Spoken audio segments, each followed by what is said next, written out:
Baby, you're the best thing, move. Baby, you're the best thing, smoke. Baby, you're the best thing that ever happened to me. Baby, you're my good thing now. You gon' be my good thing forever. Baby, you're the best thing that ever happened to me. You are. Hey y'all, welcome to my channel. This is Pretty Girl Loves Trap content, and this is my review for Power Book 3, Raising Kanan, episode 1, back in the day. When I was young, I'm not a kid anymore. All right, y'all.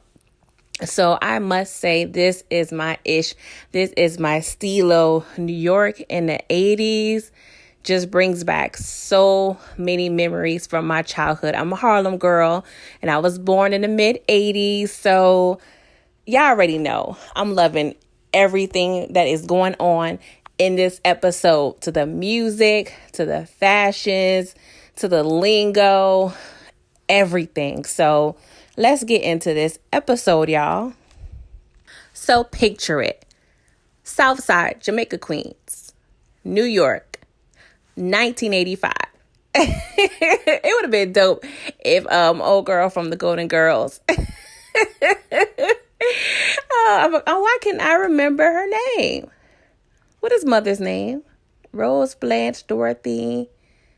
Why I can't think of the mama's name? Is it Sophia? I think it's Sophia. Y'all, I'm tripping. I love Golden Girls. I don't know why I couldn't figure out her name, but she should have been narrating this versus Kanan, aka 50 Cent. So we start off, and little Kanan, he's getting his behind whooped. He's getting jumped by some older kids, and it ain't really looking good. They're in the playground. We see Jukebox. They was kind of close, coming up, and they're holding her back. And, Kanan, he's trying to stick it in there. He's getting his behind jumped. Apparently, he has some money. They needed it or wanted it, and yeah, Kanan wasn't going down without a fight, but at the end of the day, he couldn't take no more. So he was running like Forrest, run, Forrest. He ran all the way home. It was embarrassing. Jukebox was telling like, hey, come back here. Running in the hood, that is a no-no. But he kind of, had no option. So he goes home, and his mom and her boyfriend, they're at the table. They're, doing a little thug thizzle. They got the Coke and whatever on the table, doing their business. And he goes upstairs, go to his room. He crying. So, of course, his mom goes up there and was like, yo, what's going on? What's wrong? So he pretty much tells her like, hey, I got a situation, at the playground. So, of course, like every black parent, they're not going to have their child being considered a punk. And I remember so many stories. My grandfather pretty much doing the same thing with my uncles. Like, you are not coming home talking about you got beat up.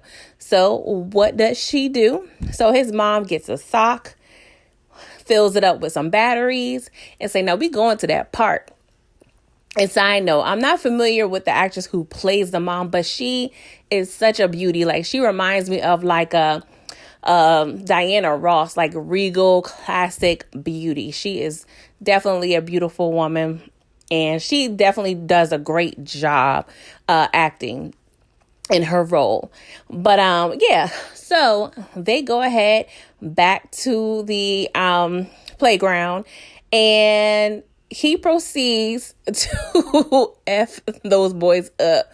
I mean, that sock just, you could tell how much damage he was doing, because the actual sock was turning red from the blood. Like, he knocks one dude out, then he proceeds to knock the other dude out. And he was just wailing. Like, he took all his little aggression out on those dudes that day. And so pretty much, that was kind of the story of his first fight. And he pretty much said, hey, ever since then, my name was hard out here in these streets. Like, like whore. So we fast forward to 1991, and Kanan is in high school. and he's having a meeting with the administrator and his mom, and she's trying to get him into this prestigious high school. It's a new school. They spent millions and millions of dollars on it, and they really want him to enroll. All he has to do is take this entrance exam, and he's in there. But Kanan, he ain't feeling it. He's saying it's too far to travel. He's not liking change. No kid wants to really transfer school, especially if he's comfortable in the school that he's in. But when they leave the meeting, there's a little fight going on in the high school. It's a little lean on me-ish. I'm like, hold up, where the hell is Joe Clark? Because this school seems a little out of order. He may need to go to this new school. And his mom was like, yo, I got plans for you. You need to go to college, become a CEO. Like, your future is bright. And Kanan was like, whatever. So he goes to see Jukebox. She's singing, look like she's in choir rehearsal, whatever. And, he's pretty much explaining how he feels about her, saying, she has a great voice, but don't let it fool you because she's harder than anybody that he knows. And he never loved anyone more than that. And I am definitely going to enjoy seeing the growth of their relationship. Of course, we know in Power how it ended, which kind of, it doesn't ruin it for me per se, because, I'm going to love seeing their story grow. But to know that it's going to end with him killing her, it's just like, oh, my heart's already broken. So we go, to lunch, and we are introduced to his little childhood crush, Davina. And she is, of course, with the popular guy in school, the best dressed. And his name is Buck 20. And we're also introduced to Kanan's little crew. It's about a few of them. One little Puerto Rican guy, that's kind of normally how it worked in the hood back in the day. His name is Famous. And actually, I knew a dude in New York named Famous. He was actually, I believe, a blood. But anywho, we are also, introduced to his uncle. So apparently the next scene, we are seeing his mom and his uncle Lulu, witches. He's actually played in Snowfall. I don't know why I can't remember his name, but he was Franklin's friend, and I'm glad to see him working again. He is actually a great actor, and he definitely seems like a good fit for the 80s role, so I'm glad to see him in this. So, he's her younger brother. And we're also introduced to Uncle Marvin. He's the older brother. So, it's an old family situation here, a little, ghetto soprano situation. So it's all, we all in at this point. So pretty much one of their soldiers got hit up and he got shot. So they're just checking up on him. They're discussing business. So, it just seems like, okay, we're in the midst of an early brew of a beef. Now, his mom pulls up at this club, pre-Truth. It reminded me of Truth, y'all. And she's looking for Hugo, the owner, but he's not here. There, he is actually sorry, y'all, it's late, so excuse me if I'm slurring my words. I'm not sipping on no slizzard or anything. I promise y'all. I'm just tired and trying to get this recording completed. So, his mom is met by this little blonde, annoying sounding lady with this little annoying ass dog. And she is pretty much the club's publicist. And she pretty much is talking trash about Kanan's mom's products, saying, hey, y'all coke is stepped on, is trash. I'm going to be using my source. We don't need y'all anymore. Of course, we can't have that happen. And it kind of reminded me of the Ghost situation with the original Power, where they were trying to sell on the street. It was also, had little other avenues like clubs. So it's good to see that, his mom is a forward thinker, not just on the corners. And she's also flirting with this bartender. And my husband said he is giving off strong cop vibes. And I actually kind of feel that now because he doesn't really seem like a little, gangster-ish to me. He just seems like kind of a square. He's saying he's going to City College. Actually, I grew up a couple blocks from City College, but, he's getting a little degree in urban planning. He has this nice little story, cute little story to give his mom, but I don't believe it. I don't trust him. So I think he's an undercover. So we see Kanan and his friends. They're at the pizza shop. They're playing Street Fighter, y'all. Oh my God. I just remember all those old school games like Mario Brothers, Duck Hunt. Man, those were the days, y'all. Like, those were the days. But, he peeps across the street and he notices the rival drug dealer, Unique, which is kind of like, I don't know if it was just the 80s, 90s thing, but there are a lot of dudes in New York named Unique. So I'm not sure if it was like a nationwide thing, but that definitely was one of the key names in New York. And he realizes Buck 20 is with Unique, whatever. So he notices that they're affiliated. So that is definitely going to come into play later on. All right. So now we're at a little diner, a little family tradition situation going on. So apparently they eat at this diner, I believe, every Wednesday. So we see Kanan, his uncles, his mom, Lord Jesus, why I can't remember her name? Jukebox. How could I forget Jukebox? And, they're just discussing, family situation, not really the drug business, but they're talking about Kanan and his test. And I believe Jukebox was telling her dad, like, hey, that was the same test that I was possibly able to take back in the day. And, he pretty much rejected it. And you could tell there's some resentment going on because I'm not sure how many years Jukebox is older than Kanan, maybe 1 to 2 years. They're both still in high school together. So, yeah, I'm curious to where her mom is. I'm not sure if they discussed that in actual Power, but I'm sure we'll get some background behind that. So Famous and his sister pulls up and they join them. And you could tell Uncle Lulu, he's feeling, he got eyes for Famous's sister. She's a pretty little girl. And so after dinner, they're in a parking lot, talking about the mathematics of the business. And Famous's sister is talking to Uncle Lulu, and Famous is telling Kanan, like, yo, I don't want my sister around that. She ain't built for this. And next thing we know, there is a drive by, y'all. Everybody ducking, guns is blazing, and Kanan peeps that Buck 20 is in the back seat. And y'all, this is a recipe for disaster. Not only is you messing with my childhood crush, you trying to shoot at me and my mama. Oh yeah, it's about to be on and popping, y'all. So they go back to the house and Kanan's telling his mom, like, hey, I know what y'all, be talking about. I have what it takes. Like, hire me. Come on. Like, do I got to apply? Do I need to go on Indeed or what? I want to put in an application. I want to join a family business. And she was like, no, this is not the life for you. And, Kanan was like, I need to be close to you. Like, what if you die?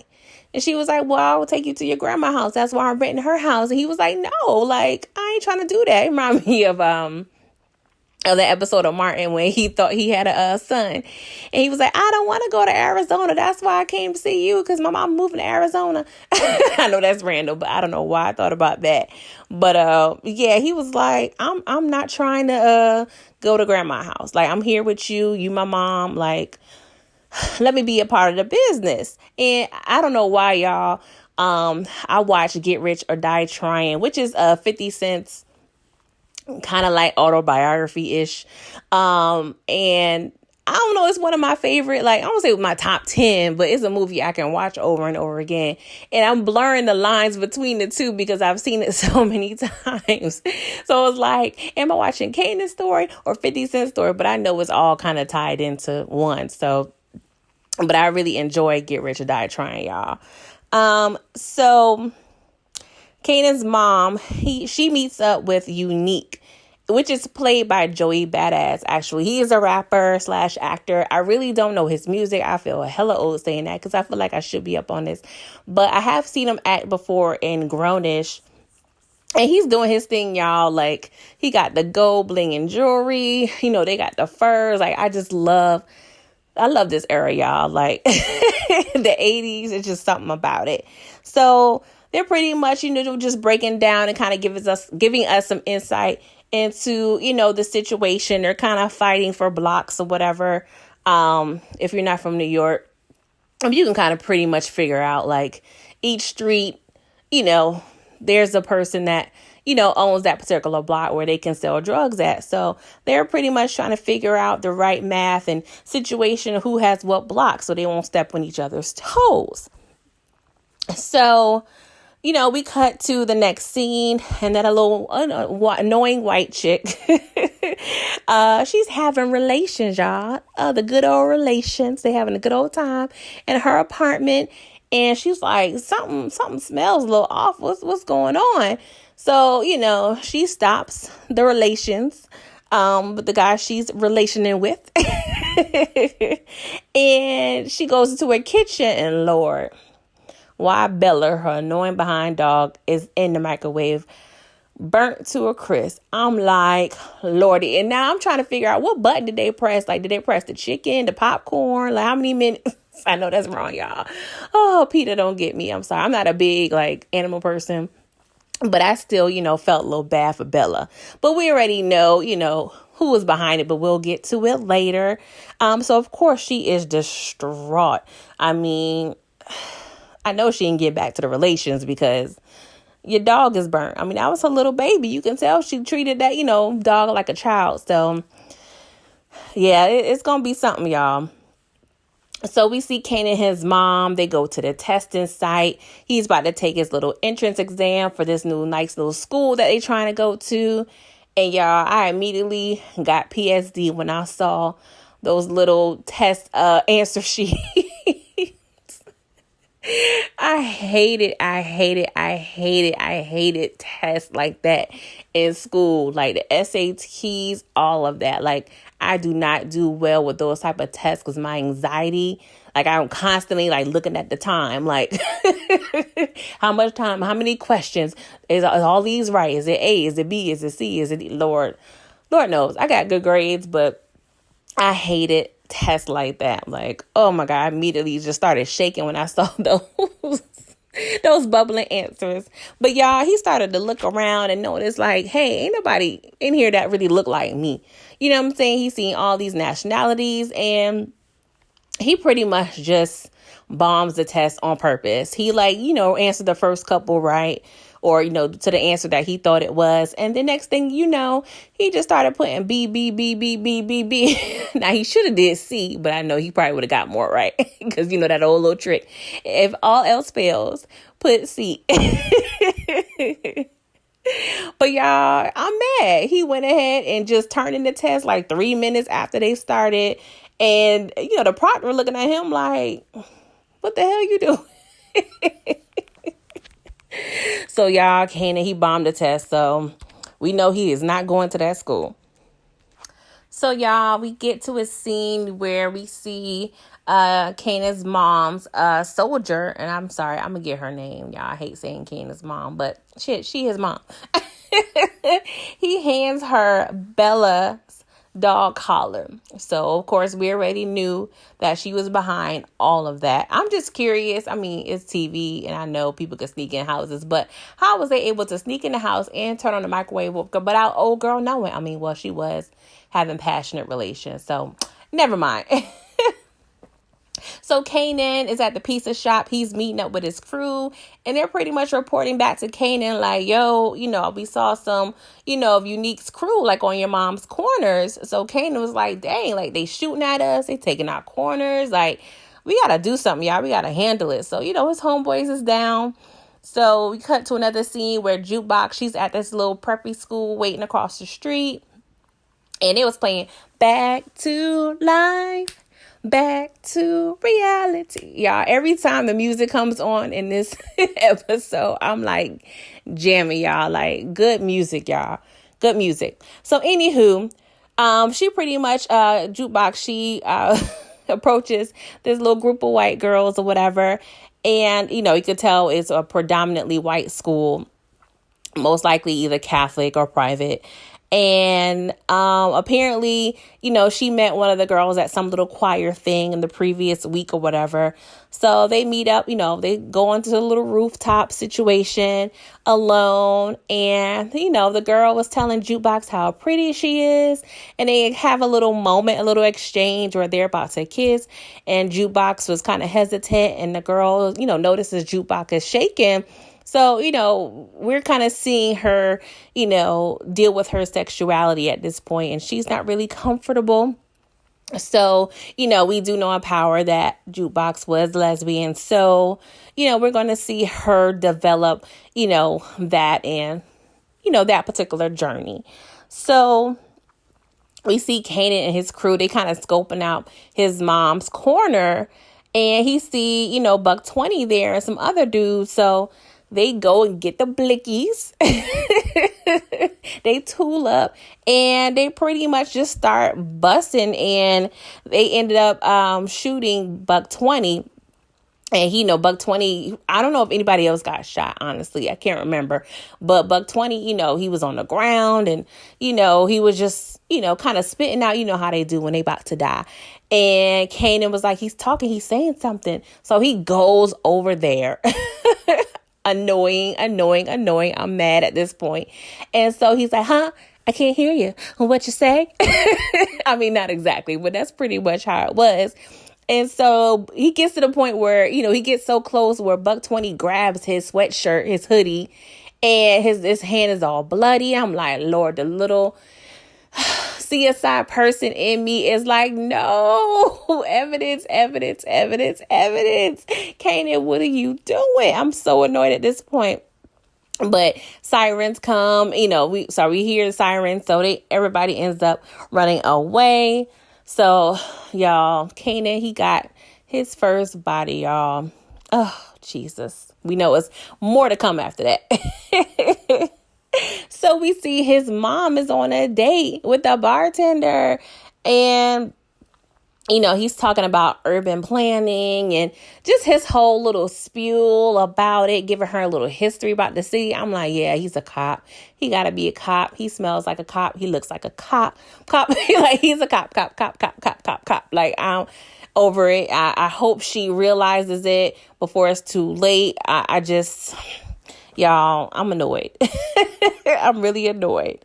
But their little date is interrupted by Uncle Lulu. He tells her, something going on with Kanan. So, of course, she leaves. And I'm glad she did, because I did not want her giving up any information, to the cop dude. Like, no, he's a cop. Don't tell him nothing else. So we all meeting up at the house, Kanan's mom, uncle's, Jukebox. And, of course, they tell her, like, Kanan killed, Unique's, crew, like, member, which is Buck 20. So she was like, no, fool, I gave him that corner. And, Kanan was like, oh, really? Like, if doing too damn much was a person, I'm just saying, Kanan. See, this kind of annoys me, because I hate when people think they're, knowing everything and they don't know the full story. It's just like, shit like this happens. I'm sure shit like this happens all the time, especially in the streets. People just miscommunicate or not communicate at all, or just take an initiative and they don't need to. Like, I'm sure so many dead bodies are behind this type of situation. So, of course, the mom is pissed. And, of course, it's going to be a war now, because Kanan was doing too damn much. So they have a heated argument, of course, and she pretty much just sends him to the room. But his uncle was like, we need to burn that hoodie. Thank God somebody said it. Because that would have stressed me out the entire series, y'all. So, he goes and, to his room, and, it seems like he's there for some hours. So he comes downstairs, and it just reminds me when you're a little kid and you get in trouble and you try to come out and kind of test your parents. Like, test their temperature. Like, is she cool? Is she over it? Like, I know I did wrong, but I want to come out, like, talk to talk to my mom or whatever.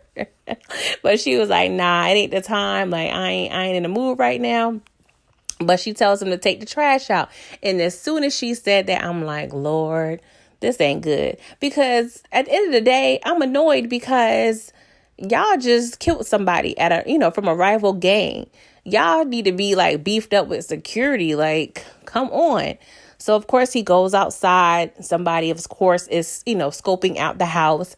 And they do a drive-by. Luckily, he ducks behind a car. He is not shot or anything. Of course, Raquel, the mom, comes out and, she starts busting back at the car as it's driving away. But yeah, I feel like that was kind of like a weak moment for them because they should have been expecting some blowback. I mean, at this point, y'all got to be on your P's and Q's, y'all.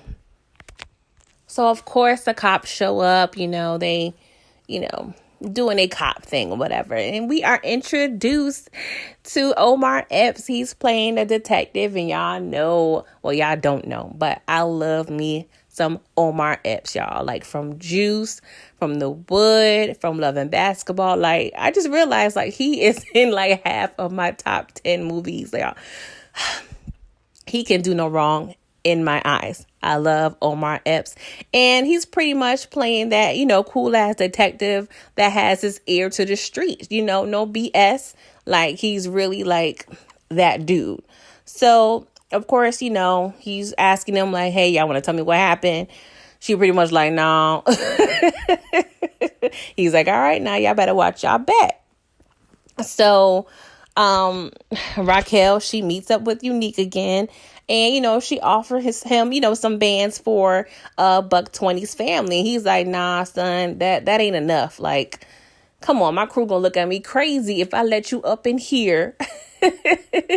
Bring me some bands and everything's cool again. Like, they gonna look at me crazy. So he pretty much just bossed up on Raquel. Was like, yo, I'm taking all of the corners, all of the blocks, all of the Legos. Like, I'm taking it all. And she was like, I ain't backing down. So y'all, it's going to be a hot ass mess at this point. It is going to be a mess. Like, Lord, this is going to be interesting. So, Raquel, she wakes up Kanan in the middle of the night, and I'm like, oh Lord, to grandmama's house we go. And actually, she drives him to the beach. And, New York got several little beaches or whatever. And, she asked him about the test, and he pretty much tells her, like, I effed it up on purpose. And, she is big on astrology. So they're looking at the stars, and she's explaining to him, that they are Orion. You know what I'm saying? They are the hunter and never the hunted. So she takes out the blicky and pretty much instructs him and, tells him how to shoot a gun. And she's looking at him while he's shooting it off. You could just tell he's like excited. He's getting that adrenaline. Lord, I can't talk. Adrenaline. You know what? I'm just not going to say this word no more. It's almost midnight, y'all. I am tired. But, he is really getting excited. You can see in her eyes, like, Lord, look at my baby shooting his gun. What am I doing? But at the end of the day, it was inevitable. I mean, he's been around this his entire life. I mean, he was kind of made to be this. So how kind of dare you of, thinking that he was, going to be this square, squeaky clean dude. And he's surrounded by drugs and violence. And it also is a good parallel between Ghost, Tasha, and Tariq. Like, they expected Tariq to be this square dude, but at the end of the day, his family is a drug family. Yeah, they were, upper echelon. They was in the penthouse in Tribeca, but it's the same situation regardless. So, Raquel tells Kanan, hey, you want to be in it? Now you in it. Then the episode goes off, y'all. So, y'all, how did you guys feel about this episode? It was a little slow to me, but, I understand it's not going to start off too crazy. My expectations were a little high. I don't know why, but it wasn't bad at all. I love everything in terms of the cinematography. Of course, as I stated, the fashions, the hair, just everything was just, it was just my ish, y'all. I'm excited to see what's to come. I mean, we got this war that's coming up. We know something's going to happen with Famous sister and Uncle Lulu, and I think it's going to cause a rift with Kanan's friendship with Famous. Then, we're going to see what's going on with Kanan's crew. They're going to come up in the ranks. We're going to see Jukebox and how her evolution occurs. And we're going to see the white lady revenge with the dog, because she is definitely going to come back some type of way, y'all. And what's going to happen with bartender / undercover Poppy, because we know he is the popo. He is 5'0". He is 12. He is the boy in blue. You can't tell me no different. I don't know what else, this is going to be crazy, y'all. So thank you for listening. Please comment, like, subscribe to my channel, and I'll see you guys next week. Thank you. Bye.